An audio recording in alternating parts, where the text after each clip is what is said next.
प्यारे दोस्तों, सादर अभिवादन। मैं हूं महेश कुमार वैद्य और आप देख रहे हैं एनजेपी हरियाणा। दोस्तों, आज हमारे साथ खास मेहमान हैं गोपाल शर्मा, भारतीय जनता पार्टी के नवनियुक्त प्रदेश महामंत्री। डॉक्टर अर्चना गुप्ता ने अपनी हरियाणा इकाई कुछ दिन पहले ही गठित की थी। उसी इकाई में गोपाल शर्मा को महामंत्री का दायित्व दिया गया है। मूल रूप से फरीदाबाद लोकसभा क्षेत्र के रहने वाले हैं, लेकिन इनको कार्य क्षेत्र दिया गया है। महेंद्रगढ़, हिसार, सिरसा, फतेहाबाद आदि जिलों की इनको जिम्मेदारी दी गई है। भिवानी, दादरी आदि जिलों की जिम्मेदारी दी गई है। शायद 9 जिलों की इनको जिम्मेदारी दी गई है। और सबसे बड़ी बात यह है कि जिन जिलों की जिम्मेदारी इनको दी गई है उनमें से एक जिला है हिसार, जिसकी सबसे अधिक चर्चा इन दिनों हो रही है। और इसलिए हो रही है क्योंकि 11 मंडल अध्यक्षों का सामूहिक त्याग पत्र हुआ है। इस विषय में भी गोपाल शर्मा से बात करेंगे, संगठन की योजना पर भी बात करेंगे, इनके बैकग्राउंड पर भी बात करेंगे, कब कैसे इनका भारतीय जनता पार्टी से जुड़ना हुआ, अलग अलग विषयों पर बात करेंगे। गोपाल शर्मा जी, सबसे पहले तो आपका स्वागत है एनजेपी हरियाणा के साथ बातचीत के लिए। धन्यवाद, आपने समय दिया।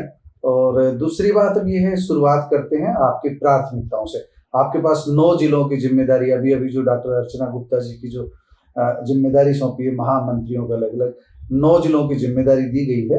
हम लोग दक्षिण हरियाणा कवर करते रहे तो महेंद्रगढ़ जिला भी उसमें शामिल है, भिवानी, दादरी, ये सब आपके पास है, हिसार तक। तो इन 9 जिलों को देखते हुए आपने संगठन को तो पहले से बहुत गहराई से समझा हुआ है।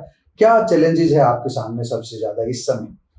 देखिए, पार्टी का जो विस्तार है वो हमारे बूथ लेवल तक विस्तार है, परंतु इसमें हम नवीनता के लिए कि हर बूथ लेवल तक हमारा कार्यकर्ता सक्रियता से खड़ा रहे और बूथ के साथ साथ पन्ना प्रमुख हमारे नीचे तक जो हमारे हैं वो ठीक ढंग से काम करें। इस लेवल पर हमको नीचे तक जाना है।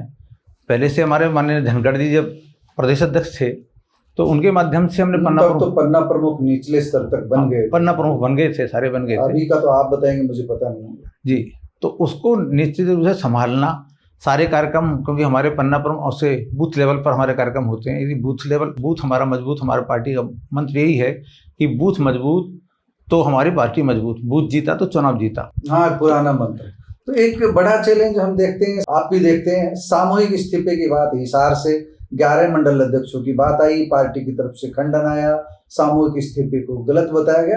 आप क्या कहेंगे? बतौर महामंत्री आप प्रभारी भी हैं, हिसार जिला भी आपके कार्य क्षेत्र में आता है, क्या कहेंगे, क्या स्थिति है? देखिए, कारण ये है कि अभी मेरी नियुक्ति अभी हुई है, उससे पहले मैं वहाँ, मेरा जाना वहाँ पर हुआ नहीं था, ना मुझे उस विषय की इतनी जानकारी है। जानकारी ये थी कि भी इस्तीफा का अभी मुझे मालूम नहीं है। हम उस विषय से अलग हट करके भी देखें तो भाजपा की रीति नीति, ए पार्टी विद डिफरेंस, अनुशासन वाली पार्टी मानी जाती है, उसमें सामूहिक इस्तीफा है तो एक बहुत बड़ी बात है। इस घटना के पीछे कहीं न कहीं बड़ा कारण जरूर रहा होगा। आप किस दृष्टि से देखते हैं? देखिए, इसमें ऐसा है कि अब मैं जाऊंगा तो बैठ के बात करूंगा उनसे। बाकी मुझे लगता नहीं, मामले को समझेंगे, देखेंगे। दूसरा, मुझे लगता नहीं है कि भारतीय जनता पार्टी का अनुशासित कार्यकर्ता है कोई, जिसको कोई बात है तो अपनी फोरम पर, कोई किसी को बात कहनी है तो अपने फोरम पर हम बात कहते हैं। फोरम से निदान होते हैं, बैठ के निदान होता है।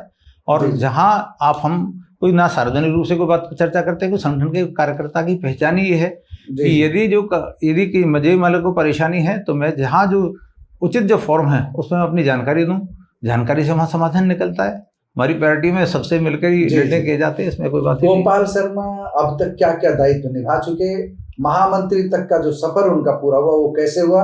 अपने बारे में हमारे दर्शकों को बताइए पूरा का पूरा। देखिए, कैसे शुरुआत हुई आपकी? जब मैं 1987 में मैंने ग्रेजुएशन करने के तुरंत बाद में भारतीय जनता पार्टी बल्लभगढ़ विधानसभा जो फरीदाबाद में है उसका मुझे सचिव बनाया गया।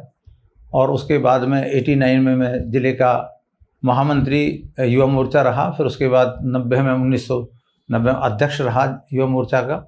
फिर उसके बाद पार्टी के सारे काम हम करते रहे। जो लोकसभा के चुनाव होते थे, माननीय रामचंद्र बेंदा जी हमारे यहाँ से 1996 में पहला उन्होंने चुनाव जीता तो मैं उसका इंचार्ज रहा। 98 के चुनाव, 99 के चुनाव, फिर उनके सारे चुनावों को देखता रहा। पार्टी के काम में लगातार लगा रहा। युवा मोर्चा के माध्यम से फिर अपने मेन बीजेपी में काम किया, उसमें भी कई दायित्व जिले में निभाए। फिर उसके बाद जिलाध्यक्ष में रहा 2007 से 10 तक अध्यक्ष रहा। मानवाधिकार प्रकोष्ठ का जो प्रदेश का संयोजक रहा। फिर उसके बाद 2 जनवरी 1916 को मैं जिलाध्यक्ष बनकर और 24 2 फरवरी तक 8 वर्ष तक मैं लगातार जिलाध्यक्ष रहा। फिर लीगल सेल का मैं प्रदेश का संयोजक की मुझे जिम्मेवारी रही। अब पार्टी ने मुझे हमारे संगठन ने महामंत्री का दायित्व दिया। उम्मीद थी आपको महामंत्री बनाया जा रहा है? देखिए, पार्टी में कार्यकर्ता को जो जिम्मेवारी है वो पार्टी के हमारे ऊपर जो अधिकारीगण हैं वो सब देखते हैं। तो मुझे ये था कि भी कार्यकर्ता हूँ मैं, जहाँ मेरी जिम्मेवारी उन्होंने समझी। बड़ी मुश्किल होती किन का धन्यवाद करें किन का नहीं करें। कार्यकर्ता के सामने आपको कहना पड़े कि किन के आशीर्वाद से आप यहाँ तक पहुंचे, किन का मार्गदर्शन मिला, किन्होंने पैरवी की कि महामंत्री का दायित्व गोपाल शर्मा को दिया जाए? देखो, मैं तो सबका नीचे कार्यकर्ता से लेकर ऊपर केंद्रीय नेतृत्व तक का निश्चित रूप से धन्यवाद करता हूँ, क्योंकि मैं कार्यकर्ता हूँ और कार्यकर्ता हूँ, मुझे सीखने का अवसर बहुत मिला। जो गोपाल शर्मा नाम कार्यकर्ता है, ये बहुत पुराने फरीदाबाद को, बल्लभगढ़ को सबको नजदीक से देखा है। हिसार तो आप नहीं गए, लेकिन बल्लभगढ़, फरीदाबाद, पलवल यहाँ को तो बहुत गहराई से देखा समझा है। वहां भी पार्टी के भीतर, जो मैं अभी कह रहा था, एक पार्टी विद डिफरेंस, लेकिन वहां नहीं रहा। वहां कहीं कृष्णपाल गुर्जर बनाम विपुल गोयल चलता है, कहीं कृष्णपाल गुर्जर बनाम अदर्स 3 मिनिस्टर्स चलता है। ये सब क्यों चल रहा है और कब तक ऐसा रहेगा? पार्टी इन सब पर क्यों नहीं अंकुश लगा पा रही है? क्या कारण है, वजह क्या है? नहीं, देखिए, कोई ऐसी कोई मनभेद वाली बात नहीं है, ना कोई मनभेद है, ना कोई बात है। ये कोई थोड़े टाइम में कोई बात आ गई है तो बैठकर कोई बात है। जैसे तो चुने नहीं जाते हैं सीनियर डिप्टी मेयर अभी पेंडिंग है। पार्टी लगातार प्रयास भी करती है, बैठकों की कोशिश भी की, लेकिन नाम तय नहीं हो पाते। अभी बैठ नहीं पाए। मैं ये बात मानता हूँ, अभी मन बना के जिस दिन बैठेंगे उस दिन फैसला हो जाएगा। तो बतौर महामंत्री उधर आपको इधर से दखल खत्म, अब उधर दखलंदाजी नहीं। मेरी दखलंदाजी न पहले थी।